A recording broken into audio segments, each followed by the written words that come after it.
ഇന്ത്യയിൽ മാത്രമല്ല, ലോകത്തിൻ്റെ എല്ലാ ഭാഗങ്ങളിലും. പിന്നങ്ങനെ ഓരോ അടയാളങ്ങൾ പടിപടിയായി വരും. അപ്പോഴെല്ലാം വിശ്വാസികൾ ചിന്തിക്കേണ്ടത്, മനസ്സിലാക്കേണ്ടത്, ലോകാവസാനത്തിൻ്റെ കാലം അടുത്തടുത്ത് വരികയാണ്. ഇനി എനിക്ക് കൂടുതൽ കാത്തു നിൽക്കാൻ നേരമില്ല. ഞാൻ സജീവമായി ഉണരേണ്ട സമയം എന്നോ കഴിഞ്ഞു.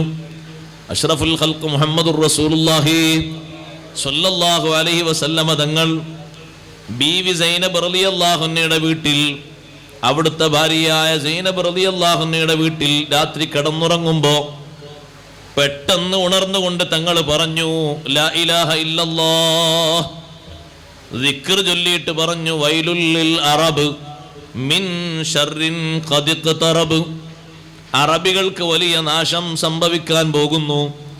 അടുത്ത് വരാനിരിക്കുന്ന വലിയൊരു അപകടം ഇതാ, അതിൻ്റെ അവസ്ഥകൾ തുടങ്ങിക്കഴിഞ്ഞു.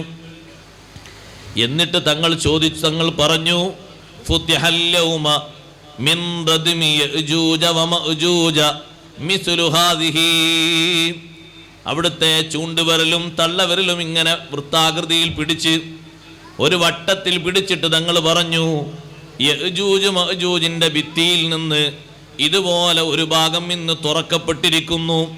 പുറത്തേക്ക് വെളിച്ചം കാണാറായിട്ടില്ല.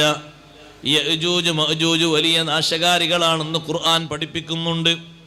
സൂറത്തുൽ കഹ്ഫിലൂടെ എല്ലാ വെള്ളിയാഴ്ചയും അവരുടെ ചരിത്രങ്ങൾ നാം ഓതാറുണ്ട്.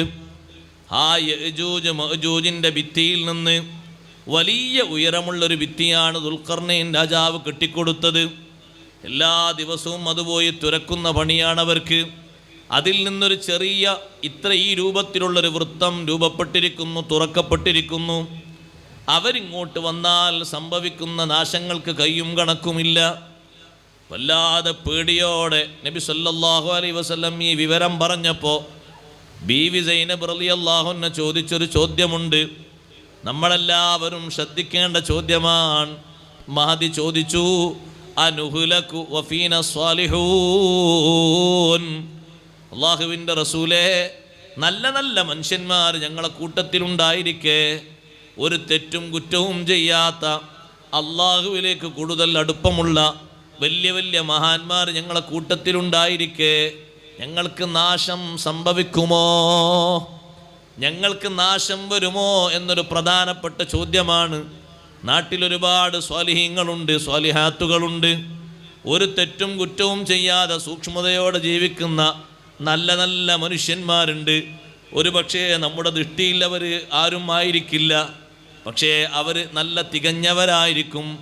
അവരെ നാവ് കൊണ്ട്, അവരെ കൈകൊണ്ട് ഒരാൾക്കും ഒരു പരിക്കും ഏൽപ്പിക്കാതെ അടങ്ങി താമസിച്ച് ജീവിക്കുന്നവരായിരിക്കും.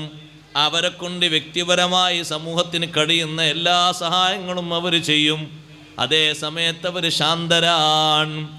ആർക്കും ഒരാൾക്ക് കൈകൊണ്ടോ നാവ് കൊണ്ടോ ഒരു ഉപദ്രവം ഏൽപ്പിക്കാതെ അവരവരെ കൊണ്ട് കഴിയുന്ന ഇബാദത്തും ദീനീ കർമ്മങ്ങളും ചെയ്ത് മുന്നോട്ട് നീങ്ങും. ഹലാലായ നിലക്ക് നല്ല ജോലിയെടുത്ത് അന്തസ്സോടെ ജീവിക്കും.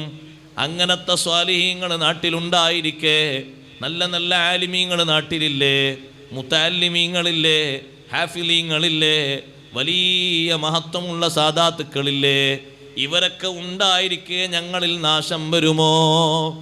ലോകത്തിൻ്റെ നാശങ്ങൾ, ലോകത്തിൻ്റെ അവസ്ഥകളൊക്കെ മാറി മറിയുന്ന രൂപത്തിൽ ഭൂചലനങ്ങൾ, ഭൂമി വിഴുങ്ങലുകൾ, കോലം മറിയലുകൾ, കൽമയ വർഷിക്കൽ, മത്സ്യമയ വർഷിക്കൽ തുടങ്ങിയ ദുരന്തങ്ങൾ സംഭവിക്കുമോ?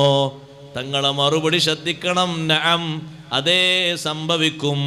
സ്വാലിഹീങ്ങൾ ഉണ്ടെങ്കിലും സംഭവിക്കും. ഇദാ കസുറൽ ഖബസൂ, ഉച്ചനീചത്വങ്ങൾ വർദ്ധിച്ചാൽ,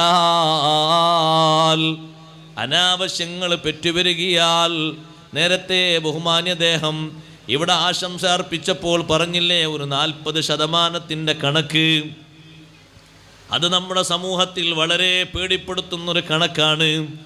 ഉച്ചനീചത്വങ്ങളുടെ വർധനവിനെ കുറിച്ചാണ് പറഞ്ഞത്. അതിങ്ങനെ പെരുകി വന്നാൽ അള്ളാഹുവിൻ്റെ പരിഗണന അള്ളാഹു എടുത്തു മാറ്റും. സ്വാലിഹീങ്ങളെ കൊണ്ടൊരു പരിഗണനയുണ്ടോ? ഉണ്ട്. ഒന്ന് ഈ മുന്നിലുള്ള ചെയറിലേക്കൊന്ന് കയറിയിരുന്നാൽ ഒരു സുഖമാണ്. ബാക്കിൽ വരുന്നവർക്ക് നമ്മളൊരു സീറ്റും കൊടുക്കലായി, മുന്നോട്ട് കയറിയിരുന്നത് കൊണ്ട് വലിയൊരു കൂലിയും കിട്ടലായി, രണ്ടുമായി നമുക്ക്. അള്ളാഹു തആല സ്വീകരിക്കുമാറാകട്ടെ. ഉച്ചനീചത്വങ്ങൾ, അനാവശ്യങ്ങൾ പെറ്റുപെരുകിയാൽ ഇതെല്ലാം സംഭവിക്കുമെന്ന് അഷ്റഫുൽ ഖൽഖ് സ്വല്ലല്ലാഹു അലൈഹി വസല്ലം നിങ്ങൾ പഠിപ്പിക്കുമ്പോൾ കണക്ക് നോക്കുന്ന സമയത്ത് പല ഭാഗങ്ങളിൽ നമുക്ക് പരിഭ്രമിക്കാനുള്ള അവസ്ഥകൾ ഏറി വന്നിട്ടുണ്ട്. അനാവശ്യങ്ങളുടെ സമ്മർദ്ദവും അതിൻ്റെ കടന്നാക്രമണവും കടന്നുകയറ്റവും വികസനവും സഹോദരങ്ങളെ വല്ലാതെ പലരുടെയും മനസ്സിലേക്ക് അനാവശ്യങ്ങൾ സൗന്ദര്യപ്പെട്ട് വരുന്നൊരു രീതി വന്നിട്ടുണ്ട്. അള്ളാഹു നമ്മെ കാത്തുരക്ഷിക്കട്ടെ. ആ അനാവശ്യങ്ങൾ ഇങ്ങനെ പെറ്റുപെരുകുമ്പോൾ സ്വാലിഹീങ്ങൾ ഉണ്ടെന്നൊരു പരിഗണന അല്ലാഹു തആല മാറ്റിവെക്കുകയാണ്. അതേ സമയത്ത് സ്വാലിഹീങ്ങൾ ഉണ്ടായതുകൊണ്ട് ശിക്ഷ അല്ലാഹ് മാറ്റി വെച്ചിട്ടില്ലേ? വെച്ചിട്ടുണ്ട്. ആ പരിഗണന എടുത്തു കളഞ്ഞാൽ പിന്നെ നമ്മുടെ അവസ്ഥ എന്താണ്? നിങ്ങൾ നോക്ക്, പഴയ കാലത്ത് ജീവിച്ച വലിയൊരു മഹാനാണ് ഇബ്രാഹിം ഇബ്നു അദ്ഹം റളിയല്ലാഹു അൻഹു. ഇബ്രാഹിം ഇബ്നു അദ്ഹം റളിയല്ലാഹു അൻഹു വലിയ മഹാനുഭാവനാണ്. ആ ഇബ്രാഹിം ഇബ്നു അദ്ഹം റളിയല്ലാഹു അൻഹു അടക്കമുള്ള മഹാന്മാർ രേഖപ്പെടുത്തിയ വലിയൊരു സംഭവം കാണാം. ഖുർആൻ ഒരു സൂറത്തുണ്ടല്ലോ, സൂറത്തു ലുഖ്മാൻ. ലുഖ്മാനുൽ ഹക്കീം റളിയല്ലാഹു അൻഹു നബിയായി അറിയപ്പെട്ടിട്ടില്ല, വലിയ മഹാനാണ്. വലിയാണെന്നതിൽ പക്ഷാന്തരമില്ല. ഈ ലുഖ്മാനുൽ ഹക്കീം തങ്ങളും തൻ്റെ മകനും ഒരു യാത്ര ചെയ്യുന്നു. യാത്ര പുറപ്പെടുമ്പോൾ ബാപ്പ മകനോട് പറയുന്നു, മോനെ, യാത്രയിൽ എന്ത് പ്രതിസന്ധി വന്നാലും ക്ഷമിച്ചോളണം. കാരണം പ്രതിസന്ധി മുഴുവനും അള്ളാഹുവിൽ നിന്ന് നമുക്ക് തരുന്നത് അനുകൂലമായിട്ടേ നമ്മൾ വായിക്കാവൂ. അതിൻ്റെ പിന്നിൽ എന്തെങ്കിലും ഒരു സലാമത്ത് അള്ളാഹു നമുക്ക് വെച്ചിട്ടുണ്ടാകും. മൂമിനിൻ്റെ വായന അങ്ങനെയാണ്. പെട്ടെന്ന് തന്നെ എൻ്റെ ഉപ്പ അങ്ങ് മരണപ്പെട്ടു പോകുമ്പോൾ ഞാൻ അള്ളാഹിനോട് ക്ഷോഭിക്കാൻ പാടില്ല. ഉപ്പാനെ പെട്ടെന്ന് കൊണ്ടുപോയതിൻ്റെ പിന്നിൽ അള്ളാഹു എനിക്കൊരു വലിയ റഹ്മത്ത് തരുന്നുണ്ട്. എന്താണെന്നറിയോ? ആ ഉപ്പാക്ക് വേണ്ടി ഒരുപാട് സുഹൃതങ്ങൾ ചെയ്യാൻ അള്ളാഹു എനിക്ക് ചാൻസ് തന്നിരിക്കുകയാണ്. ആ ഉപ്പാൻ്റെ ഏതെങ്കിലും ബാധ്യതകൾ എവിടെയെങ്കിലും ബാക്കിയുണ്ടെങ്കിൽ അത് വീട്ടാൻ അള്ളാഹു എന്നെ ഏൽപ്പിക്കുകയാണ്. ആ ഉപ്പാക്ക് സന്തോഷത്തോടെ കടക്കാനുള്ള എല്ലാ കാര്യങ്ങളും ഒരുക്കി കൊടുക്കാൻ അള്ളാഹു എനിക്ക് തൗഫീക്ക് നൽകിയിരിക്കുകയാണ്. ഞാൻ മരണപ്പെട്ടിട്ടാണ് ഉപ്പാൻ്റെ മരണമെങ്കിൽ എനിക്കത് സാധിക്കൂലല്ലോ. ഇങ്ങനെ തുടങ്ങി സംഭവിക്കുന്ന ഓരോ വിപത്തുകളെയും മുഅ്മിൻ അങ്ങനെ വായിക്കണം. പെട്ടെന്നൊരു ചെറിയ കുട്ടി മരണപ്പെട്ടു പോയി, നമ്മൾ അള്ളാഹുവിനോട് ക്ഷോഭിച്ച് അള്ളാഹ് തീർത്തും എനിക്കെതിരാണ്, അതുകൊണ്ട് ഞാനൊരു കഷ്ണം കാരെടുക്കട്ടെ എന്ന് തീരുമാനിക്കരുത്. ഞാനൊരു കുപ്പി മരുന്ന് കുടിച്ചിട്ട് പെട്ടെന്നങ്ങ് ജീവഹാനി വരുത്തട്ടെ എന്ന് തീരുമാനിക്കരുത്. ആ കുട്ടിയെ കൊണ്ടുപോയതിൽ അല്ലാഹു തആല എനിക്ക് നൽകിയിരിക്കുന്ന നല്ലൊരു താക്കീതാണ്. എന്താണ് ആ താക്കീത്? കുട്ടിയെ നൽകിയവൻ അല്ലാഹുവാണ്, ഇനിയും നൽകാൻ കഴിവുള്ളവനും അല്ലാഹുവാണ്. നല്ല ക്ഷമയോടെ നിങ്ങൾ നിന്നാൽ ഇപ്പോൾ നിന്ന കുട്ടിയേക്കാളും 10 മാറ്റ് പവറുള്ളത് അല്ലാഹു തരും. അതുകൊണ്ട് ക്ഷമയോടെ കാത്തു കഴിയണം. അല്ലാഹുവിൻ്റെ ഈ ഖളായിൽ തൃപ്തിപ്പെടണം. വേവലാദികളും ആവലാദികളുമായി അപകടങ്ങളിലേക്ക് ഒരിക്കലും ശരീരത്തെ വലിച്ചേക്കരുത്. അള്ളാഹു നമ്മോട് പഠിപ്പിക്കുന്ന വലിയൊരു തത്വമാണത്. ഇരിക്കട്ടെ, ലുഖ്മാനുൽ ഹക്കീം തങ്ങൾ മകനോട് പറഞ്ഞു, മോനെ, യാത്രയിൽ എന്ത് പ്രതിസന്ധി ഉണ്ടായാലും അള്ളാഹുവിൽ നിന്നാണ് നീ ക്ഷമിച്ചോളണം. ഉപദേശം കൊടുത്ത ഉപദേശത്തിലുമുണ്ടത്. വസ്ബിർ അലാ മാ അസ്വാബക ഇന്ന ദാലിക മിൻ അസ്മിൽ ഉമൂർ. എന്ത് പ്രതിസന്ധി വന്നാലും ക്ഷമ പാലിക്കണം. ആ ക്ഷമ പാലിക്കുന്നത് നിശ്ചയദാർഢ്യമുണ്ടെന്നതിൻ്റെ ഏറ്റവും വലിയ ലക്ഷണമാണ്. നല്ല ക്ഷമയോടെ കരുത്തോടെ നീങ്ങണം എന്ന് മകനെ ഓർമ്മപ്പെടുത്തി. മകനെ ഉപദേശിച്ചു. യാത്ര തുടങ്ങി. യാത്ര ഇങ്ങനെ രണ്ടുപേരും ഒരു വാഹനത്തിൽ യാത്ര ചെയ്യുകയാണ്.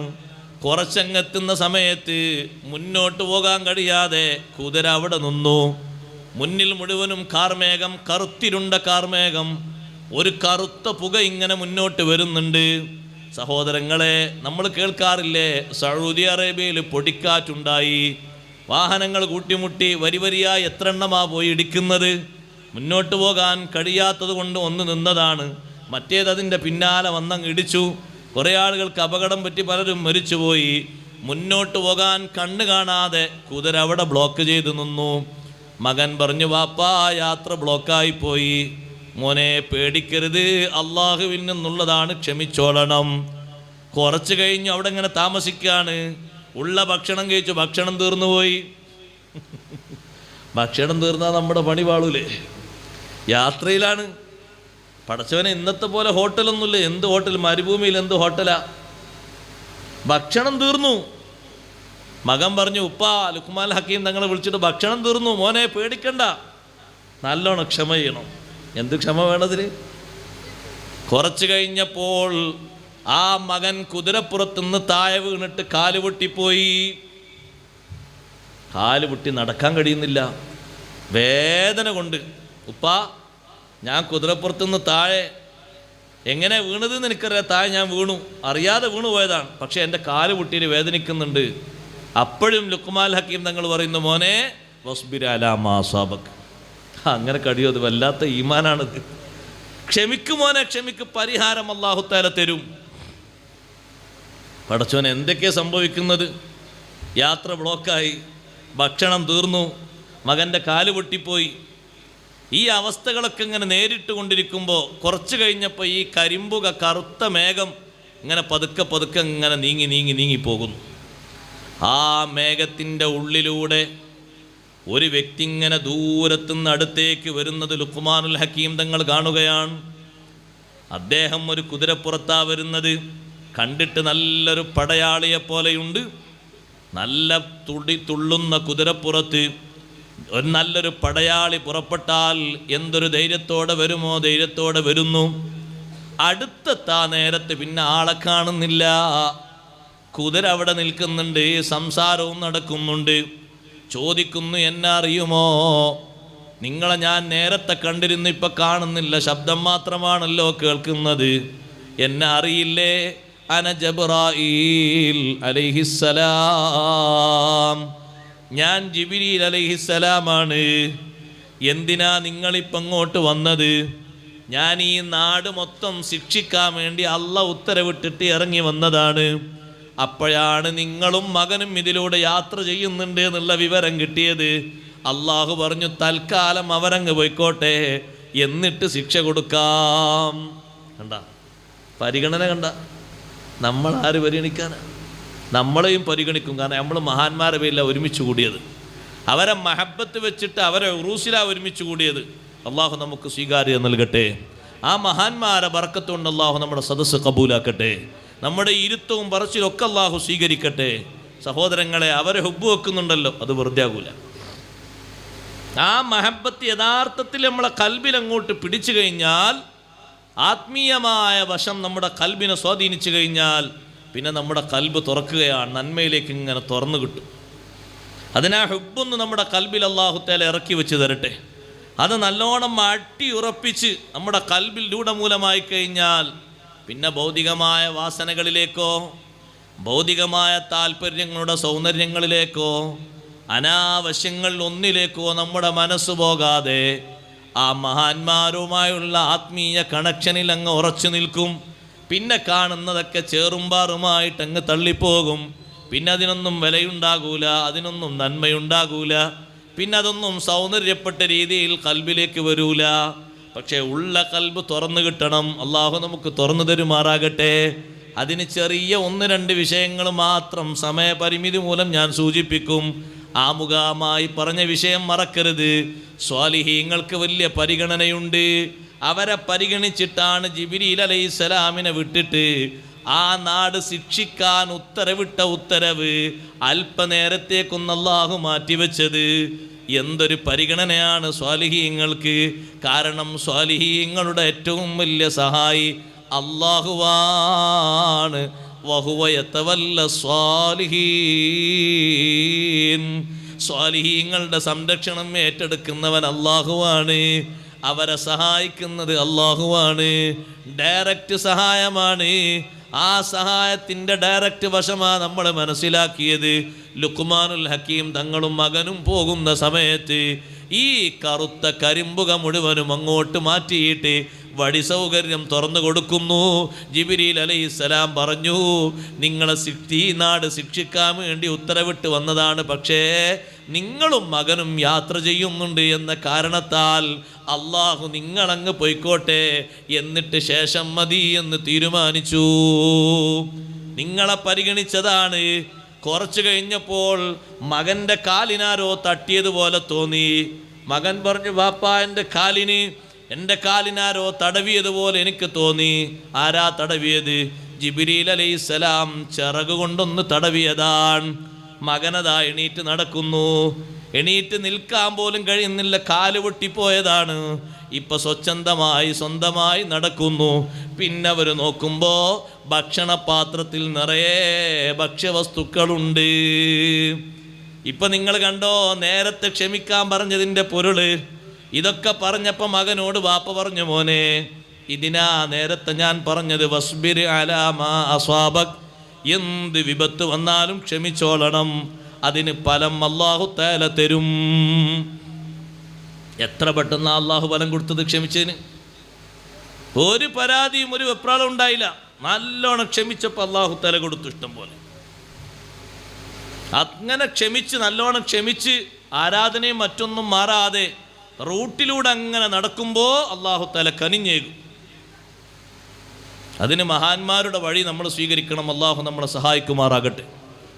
എത്ര വിഷമങ്ങൾ അനുഭവിച്ചാലും വിശ്വാസ രംഗത്തൊന്നും കർമ്മരംഗത്തൊന്നും മാറാൻ പാടില്ല. നമ്മുടെ കൽബിൻ്റെ തെളിച്ചം നിലനിന്ന് കിട്ടണോ? ഈ രണ്ടെണ്ണവും വേണം. ഇന്നല്ലദീന ഖാലൂ റബ്ബുനല്ലാഹു സുമ്മസ്തഖാമൂ,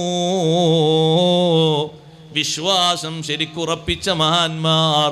സുമ്മസ്തഖാമൂ, പിന്നെ അവർ നിൽക്കേണ്ട മേഖലയിൽ നേരെ നിന്നു, വളഞ്ഞില്ല. ചെയ്യേണ്ടത് നേരെ ചെയ്തു, പറയേണ്ടത് നേരെ പറഞ്ഞു, കൊടുക്കേണ്ടത് നേരെ കൊടുത്തു, ഇടപാടുകൾ നേരെ ചെയ്തു.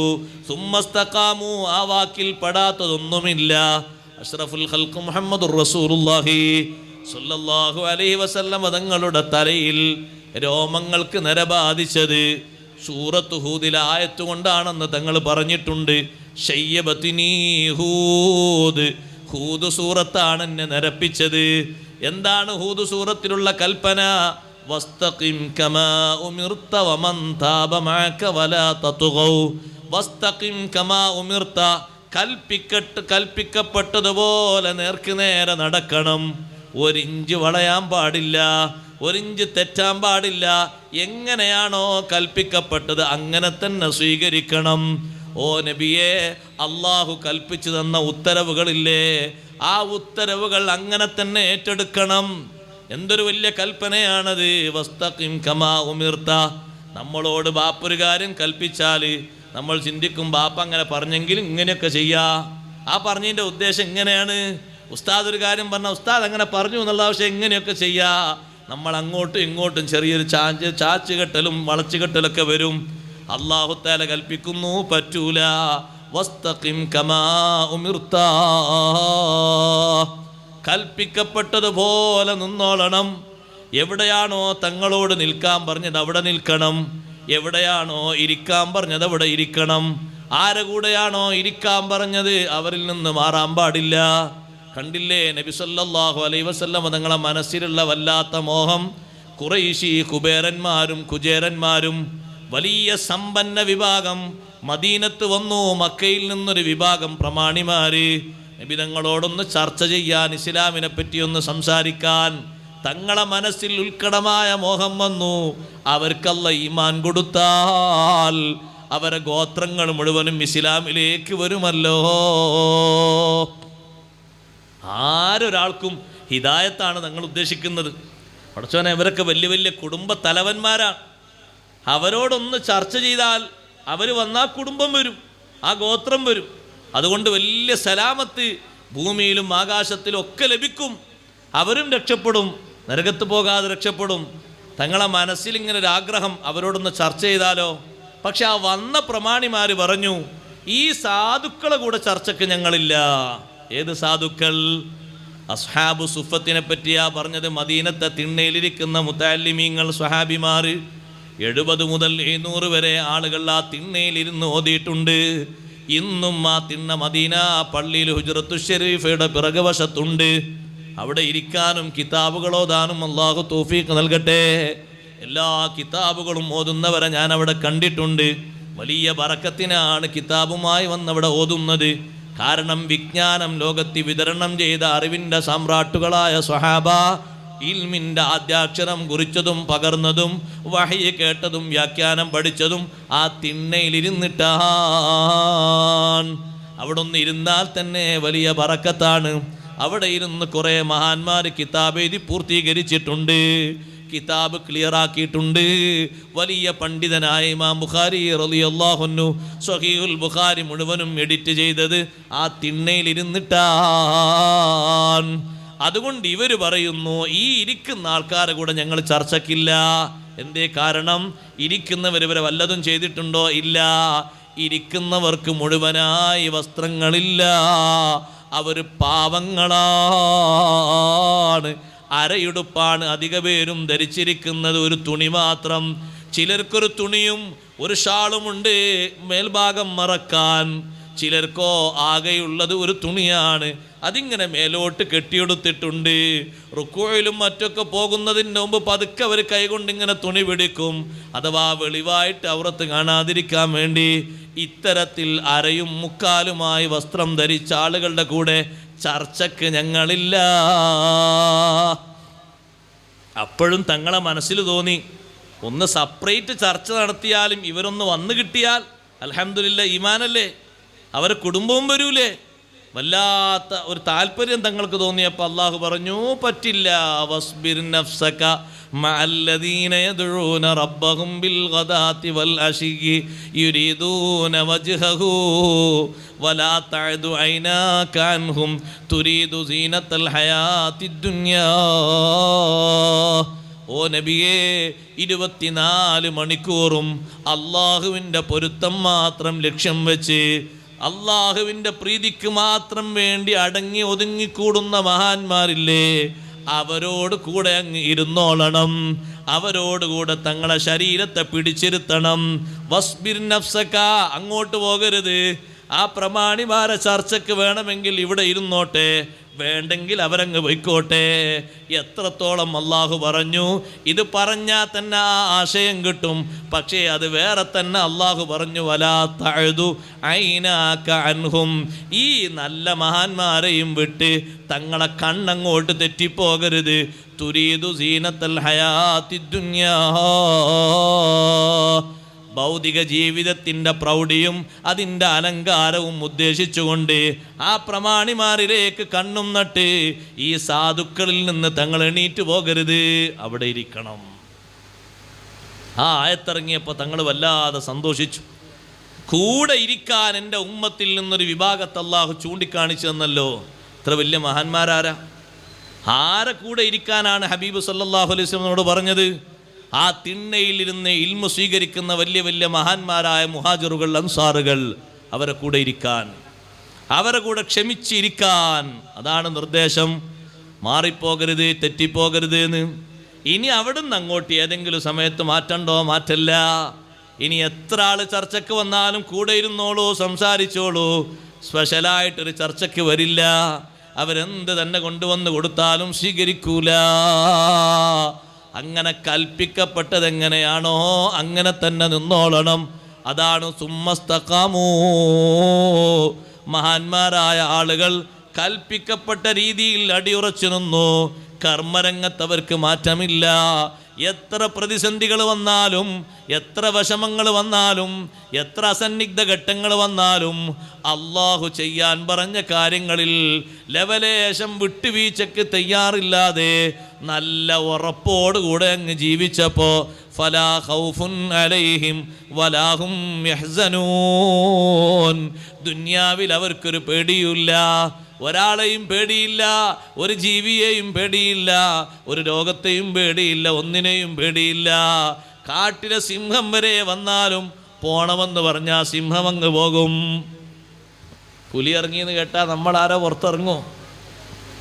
അതിൽ നമ്മളെ വാട്സപ്പിൽ നാട്ടിലൊരാൾ തന്നെ ശരിക്ക് ആ ഫോട്ടോ എടുത്ത് അയച്ചതാ ഇന്ന സ്ഥലത്തുണ്ടാ, അത് നമ്മളെ നാട്ടിൽ പരിചയമുള്ള സ്ഥലമാണല്ലോ. പടച്ചോൻ, അങ്ങാടിയിലേക്ക് ആരില്ല, സ്കൂളിലേക്ക് ആരില്ല, മദ്രസയിലേക്ക് ആരില്ല, ഓഫീസിലേക്ക് ആരിറങ്ങും? പക്ഷെ അവരിറങ്ങും. അവരിറങ്ങും. അവർക്ക് പേടിയില്ല. കാരണം അവർ അല്ലാഹു തആല പറഞ്ഞ അതേ രീതിയിൽ ഉറച്ചു നിന്നു. അപ്പോൾ പേടിക്കുന്നവരൊക്കെ അവരെ പേടിക്കാന്നല്ലാതെ അവരാരും പേടിക്കില്ല. അവർ അള്ളാഹിനെ പേടിച്ചു. അവരല്ലാഹുവിനെ പേടിച്ചപ്പോൾ എല്ലാവരും അവരെ പേടിച്ചു. നിങ്ങൾ നോക്ക്, സ്വഹാബിമാരെ കൂട്ടത്തിൽ ഒരു വ്യത്യസ്ത കഴിവ് കൊണ്ട് അള്ളാഹു അനുഗ്രഹിച്ച മഹാനാണ് സുലത്ത് ബിൻ അശ്യമിൽ അദവി റളിയല്ലാഹു അൻഹു.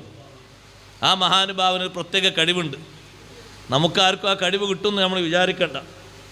എന്താ കഴിവ് എന്ന് വെച്ചാൽ, കിട്ടിയാൽ വലിയ കഴിവാണ്. രാത്രി എത്ര ഉറക്കൊഴിച്ചാലും പകൽ ക്ഷീണമില്ലാത്തൊരു ശരീരം.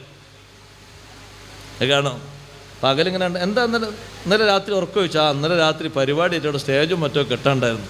2-2:30 മണിയായി പോയപ്പോൾ നമ്മുടെ കൂട്ടുകാർ ഈ പരിപാടിക്ക് ഒരുക്കിയിൽ അള്ളാഹു സ്വീകരിക്കുമാറാകട്ടെ. അത് പകൽ കാണുമ്പോൾ ആ കാരണം ചോദിക്കുമ്പോൾ പറയും, ഈ പരിപാടിയൊന്നും ഇല്ലെങ്കിൽ എന്താ നിങ്ങളെ മുഖത്ത് ഇന്നലെ ഉറങ്ങിയിട്ടില്ലേ? ഇന്നലെ ഹോസ്പിറ്റലിലായിരുന്നു, പാക്ക് സുഖമില്ലാതെ അവിടെ ഇങ്ങനെ പോയി നിന്നു. പിന്നെ അവിടുന്ന് വന്നപ്പോഴേക്കും 4 മണിയായി. പിന്നെ ഒരു കട്ടൻ ചായ കുടിച്ച് വന്ന് അങ്ങോട്ടും ഇങ്ങോട്ടും പ്രാഥമിക ഒരു സുബൈ വാങ്ങ് കൊടുത്തു, സുബൈ നിസ്കരിച്ചു, പിന്നെ ജോലിക്ക് കൊണ്ട്. ആ ഒരു ക്ഷീണമാണ്. ഈ മഹാന് രാത്രി തീരെ ഉറങ്ങിയിട്ടില്ലെങ്കിലും, ഒരു ദിവസമല്ല തീരെ ഉറങ്ങിയിട്ടില്ലെങ്കിലും പകൽ ഉറങ്ങി അതേ രൂപം ഉണ്ടാവും മുഖം നോക്കിയാൽ. അത് വലിയൊരു അനുഗ്രഹമല്ലേ കിട്ടിയാൽ? ആരാ സ്വീകരിക്കാതിരിക്കാം? രാത്രി എത്ര ഉറങ്ങാതിരുന്നാലും പകൽ കണ്ടാൽ ഉറങ്ങി നല്ല സന്തോഷത്തോടെ എണീറ്റ് വരുമ്പോഴുണ്ടാവും ശരീരം. രാത്രി നിറഞ്ഞ ഇബാദത്ത് ചെയ്യുന്ന മഹാനാണ് സുലത്ത് ബിൻ അശ്യമിൽ അദവി റളിയല്ലാഹു അൻഹു. പക്ഷേ മഹാനുഭാവനൊരു സ്വഭാവമുണ്ട്.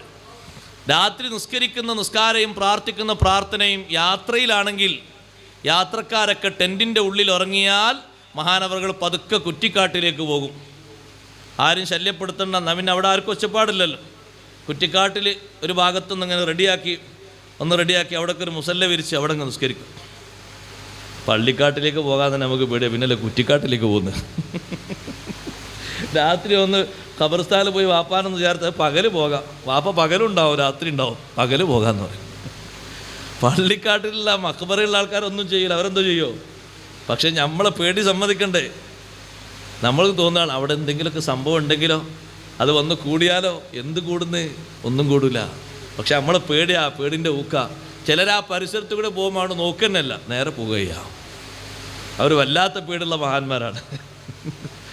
നിങ്ങൾ നോക്ക്, സുലത്ത് ബിൻ അശ്യമിൽ അദവി റളിയല്ലാഹു അൻഹു ഏത് യാത്രയിലും കൂടുള്ള ആളുകൾ ടെൻറ്റിൽ ഉറങ്ങിയെന്ന് കണ്ട മഹാനവറുകൾ ഒറ്റ ഇറക്കമാണ് പുറത്തേക്ക്. എന്നിട്ട് ഇങ്ങനെ നോക്കും, ഒഴിഞ്ഞ ഏതെങ്കിലും ഒരു സ്ഥലം ചങ്ങ് നിസ്കരിക്കും. വല്ലാത്ത നിസ്കാരമാണ്. നിസ്കാരം കഴിഞ്ഞാൽ കുറേ ദിക്ർ ചൊല്ലും. ദിക്ർ കഴിഞ്ഞാൽ പിന്നെ കുറേ ദുആ ഇറക്കും. ദുആ കഴിയുമ്പോഴേക്ക് ഏകദേശം സുബഹി വാങ്ക് കൊടുക്കും. സുബഹി വാങ്ക് കൊടുത്താൽ ടെൻറ്റിലുള്ള ആൾക്കാരെ മൊത്തം വന്ന് വിളിച്ചോണ്ടും സുബഹി വാങ്ക് കൊടുത്തിട്ടുണ്ട് എല്ലാവരും എണീക്കി നമ്മൾ സുബഹി നിസ്കരിക്കാമെന്ന് പറയും. ഇതിങ്ങനെ പലരും ഇങ്ങനെ പറഞ്ഞു കേട്ടപ്പോൾ ഒരു യാത്രയിൽ മഹാനവറുകളെ കൂടെ പോകുന്നൊരു കൂട്ടുകാരൻ തീരുമാനിച്ചു, പലരും ഇങ്ങനെ പറയുന്നത് ഞാൻ കേട്ടിട്ടുണ്ട്, രാത്രിയായാൽ ടെൻറ്റിൻ്റെ ഉള്ളിൽ നിന്ന് പുറത്തിറങ്ങിയിട്ട് കുറ്റിക്കാട്ടിൽ പോയി ഇബാദത്ത് നടത്തുന്ന മഹാനാണെന്ന്. ഇന്ന് എനിക്കൊന്ന് കാണണം, ഞാനൊന്ന് ഉറങ്ങാൻ നിൽക്കട്ടെ, പോകുന്നുണ്ടോയെന്ന് അറിയാലോ. മഹാനവറുകളെ നോക്കാൻ വേണ്ടിയിട്ട് അപ്പുറത്തൊരു കൂട്ടുകാരൻ ഒളിഞ്ഞു നിന്നു. സുലത്ത് ബിൻ അശ്യമിൽ അദവി റളിയല്ലാഹു അൻഹു പതിവ് പോലെ ടെൻറ്റിലുള്ള ആളുകളൊക്കെ, പെണ്ണുങ്ങളും കുട്ടികളും മറ്റുള്ളവരൊക്കെ ഉറങ്ങിയെന്ന് കണ്ടപ്പോൾ പതുക്കെ പുറത്തിറങ്ങി ഇങ്ങനെ നോക്കുന്നുണ്ട്. ഈ നോക്കുന്നത്, നിങ്ങൾ നോക്ക്, സുലത്ത് ബിൻ അശ്യമിൽ അദവി റളിയല്ലാഹു അൻഹു ഏത് യാത്രയിലും കൂടുള്ള ആളുകൾ ടെൻറ്റിൽ ഉറങ്ങിയെന്ന് കണ്ട മഹാനവറുകൾ ഒറ്റ ഇറക്കമാണ് പുറത്തേക്ക്. എന്നിട്ട് ഇങ്ങനെ നോക്കും, ഒഴിഞ്ഞ ഏതെങ്കിലും ഒരു സ്ഥലം ചങ്ങ് നിസ്കരിക്കും. വല്ലാത്ത നിസ്കാരമാണ്. നിസ്കാരം കഴിഞ്ഞാൽ കുറേ ദിക്ർ ചൊല്ലും. ദിക്ർ കഴിഞ്ഞാൽ പിന്നെ കുറേ ദുആ ഇറക്കും. ദുആ കഴിയുമ്പോഴേക്ക് ഏകദേശം സുബഹി വാങ്ക് കൊടുക്കും. സുബഹി വാങ്ക് കൊടുത്താൽ ടെൻറ്റിലുള്ള ആൾക്കാരെ മൊത്തം വന്ന് വിളിച്ചോണ്ടും സുബഹി വാങ്ക് കൊടുത്തിട്ടുണ്ട് എല്ലാവരും എണീക്കി നമ്മൾ സുബഹി നിസ്കരിക്കാമെന്ന് പറയും. ഇതിങ്ങനെ പലരും ഇങ്ങനെ പറഞ്ഞു കേട്ടപ്പോൾ ഒരു യാത്രയിൽ മഹാനവറുകളെ കൂടെ പോകുന്നൊരു കൂട്ടുകാരൻ തീരുമാനിച്ചു, പലരും ഇങ്ങനെ പറയുന്നത് ഞാൻ കേട്ടിട്ടുണ്ട്, രാത്രിയായാൽ ടെൻറ്റിൻ്റെ ഉള്ളിൽ നിന്ന് പുറത്തിറങ്ങിയിട്ട് കുറ്റിക്കാട്ടിൽ പോയി ഇബാദത്ത് നടത്തുന്ന മഹാനാണെന്ന്. ഇന്ന് എനിക്കൊന്ന് കാണണം, ഞാനൊന്ന് ഉറങ്ങാൻ നിൽക്കട്ടെ, പോകുന്നുണ്ടോയെന്ന് അറിയാലോ. മഹാനവറുകളെ നോക്കാൻ വേണ്ടിയിട്ട് അപ്പുറത്തൊരു കൂട്ടുകാരൻ ഒളിഞ്ഞു നിന്നു. സുലത്ത് ബിൻ അശ്യമിൽ അദവി റളിയല്ലാഹു അൻഹു പതിവ് പോലെ ടെൻറ്റിലുള്ള ആളുകളൊക്കെ, പെണ്ണുങ്ങളും കുട്ടികളും മറ്റുള്ളവരൊക്കെ ഉറങ്ങിയെന്ന് കണ്ടപ്പോൾ പതുക്കെ പുറത്തിറങ്ങി ഇങ്ങനെ നോക്കുന്നുണ്ട്. ഈ നോക്കുന്നത്